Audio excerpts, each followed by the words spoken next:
Side നമുക്ക് correct ചേർത്ത് park ചെയ്യാൻ പറ്റും.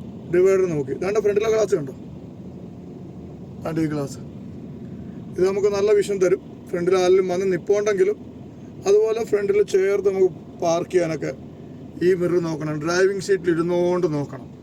പിന്നെ നമുക്കെന്തുവാ പിന്നത്തെ നമ്മുടെ വിഷയം താണ്ട് ഇതാണ് ഏറ്റവും പ്രധാനപ്പെട്ടത്.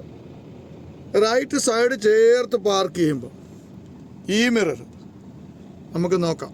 ഡിവൈഡർ ഇടിക്കാതെ ഈ ഫ്രണ്ടിലെ ടയർ ഡിവൈഡറിൽ കൊണ്ടിടിക്കുമ്പോൾ അത് നല്ലതല്ല.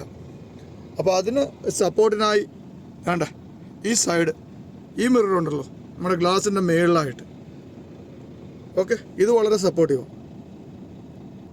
നമുക്ക് ആ ഡിവൈഡറിനോട് ചേർന്നൊന്ന് പാർക്ക് ചെയ്താലോ നോക്കാം. ആ മിറർ നോക്കിക്കൊണ്ട് ഞാൻ ചെയ്യുകയാണ്.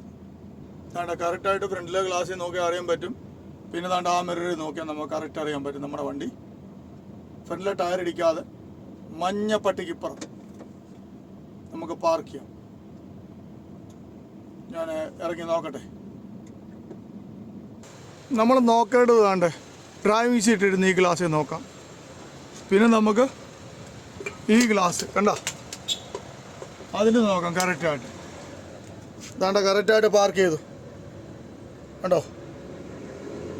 മഞ്ഞ വര കണ്ടോ, ടയർ മുട്ടിയതുമില്ല. അല്ലെങ്കിൽ ഈ ടയറൊക്കെ ഈ ഡിവൈഡിൽ ഇടിച്ച് ടയർ ചിലപ്പോൾ നാശമാവും. അപ്പോൾ അതിന് കറക്റ്റാക്കാൻ വേണ്ടി നമ്മൾ മേളത്തെ മിറർ നോക്കണം. എന്നിട്ട് ശരിയായിട്ട് പാർക്ക് ചെയ്താൽ മതി. വീഡിയോ ഇഷ്ടപ്പെട്ടാൽ ലൈക്ക് ചെയ്യാൻ മറക്കല്ലേ. Thank you.